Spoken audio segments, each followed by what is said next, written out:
is, for example, today, sadly, 7.2 million children die under the age of 5, most of them preventable, most of them in the developing world. 350,000 women die every year in labor and childbirth. That situation is atrocious and intolerable. And all innovation means, Val, is that the future is going to be different than the present, that we need to do things differently. And what this book is about is bringing solutions, including Canadian solutions, to this enormous global challenge. And that is the grandest challenge, and it's a story of hope. Yep, that's right. And we need to do this because we're all affected by the outcome. For more information, randomhouse.ca.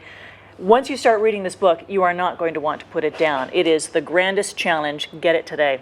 Thank you so much for being here today, doctors. Thank you. Up next, Glenn will be talking fashion with iVillage.ca.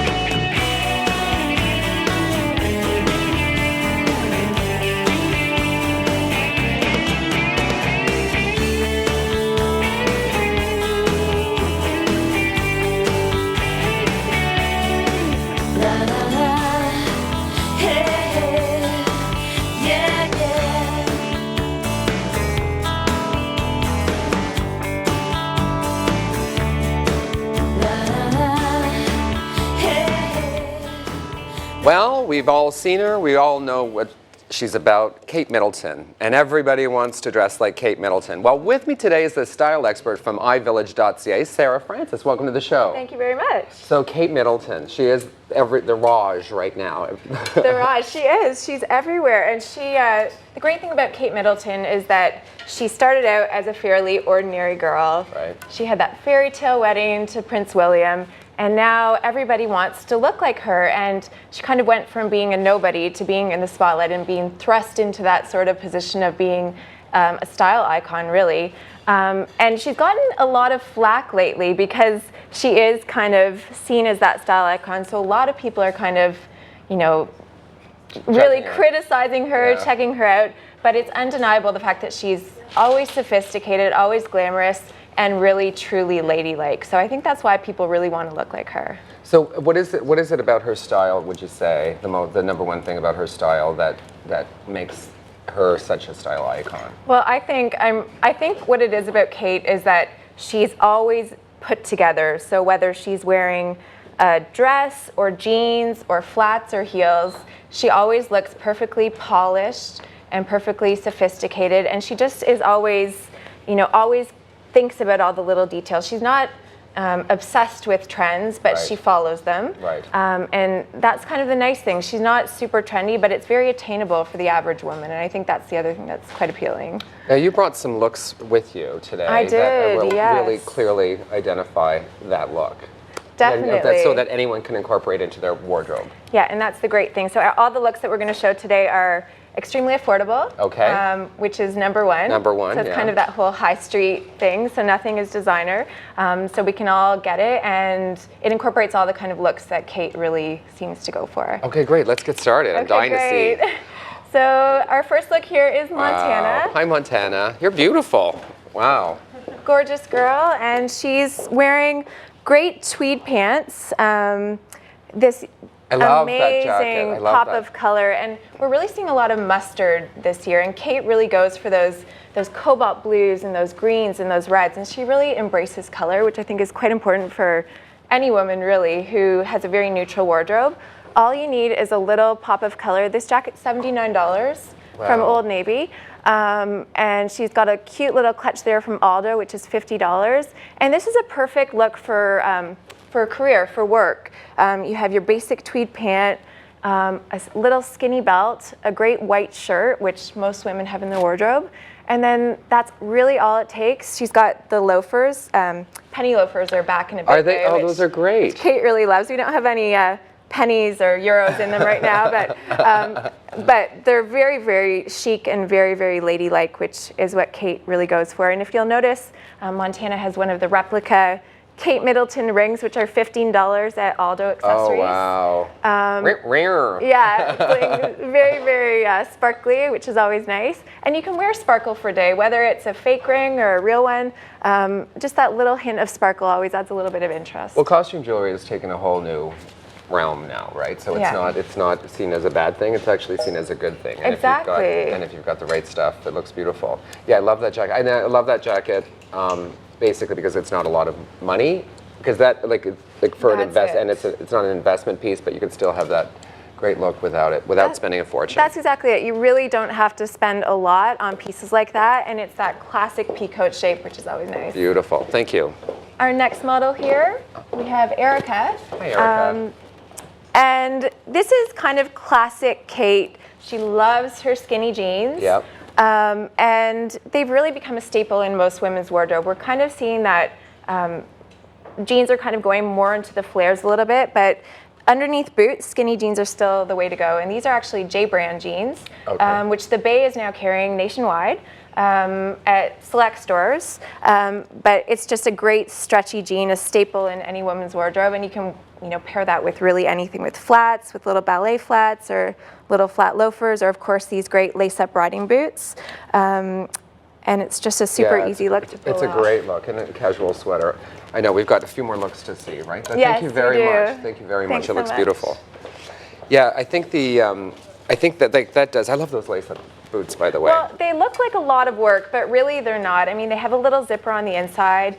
You can tie them up at the top, so it's really, it just shows that you care. That's one really great thing about Kate is it always looks like she really puts some effort into what she's wearing, and that really comes across. This is a great look too. Yeah, so now we have another look here, and this is kind of a very sort of typical look for Kate. It's not super dressy, but it's that whole lace kind of look. And we saw that with Kate when she came to Canada. She wore the white and red on Canada Day as well as the Airdam dress. Yep. He's a Canadian designer, but a lot of stores are really, really embracing that trend, that lace in the winter kind of look. And This is huge this fall. Like I'm seeing it It everywhere, is. in everything, in pants and in everything. Yeah, it's beautiful. Exactly, and we used to see that a lot more sort of just in kind of bridal wear. It used to be sort of seen as a little bit kind of old-fashioned and maybe a little fussy. But in a great skirt like this is actually H&M. Wow. Part of the Conscious collection, so it's all sustainable, eco-friendly materials, and all the Conscious pieces from H&M that I'll be showing today come into stores October 6th. And how much would a skirt like that go for? That skirt, I believe it's $49. I have it here. Lace and $69.95. That's and there's incredible. actually a dress very similar to that for $99. So for under $100, you can get that great designer look. That's great. We paired it with the great red coat, which Kate loves to wear, and this great bag. And the shoes, that's actually a pretty important point. Those The are new sort of a shoes. neutral, very classic shoe that Kate wears pretty much to everything. If you pay attention to her shoes, she wears the LK Bennett pumps. These again are from Aldo, and again they're for under $100. Wow. Thank you very much. Thank you very much. Thank you. There's more lace again. Montana's back, only- and we're showing lace in a different way. We've only got about a minute left, so Okay, let's. sure. So again, the navy lace with the red clutch, and this is sort of a really neat kind of way to do a blazer without doing a blazer. It's just a knit little sweater, knit little cardigan from Old Navy again. I love the navy. Navy's a huge color for women this Yes, I fall. love navy. It's to me, it's a lot more interesting than black. I really, really enjoy it a lot. No, it's great. And it's just that little pop of red in that croco clutch is just enough to sort of set everything off. And she has the navy shoes, which are also from Aldo. Aldo, and yeah, like it's not an expensive look, right? No, not at all. So- as expensive as it looks, it's not expensive at all. Wow. So where can we get more information on the Kate look? Well, we did some great pieces on that for iVillage.ca. So you can check out iVillage.ca for all kinds of style advice. And we just always love to look at all things Kate and all things ladylike, especially this fall. That's great. Thank you very much. Thank you very Thank much. you. When we come back, we'll learn.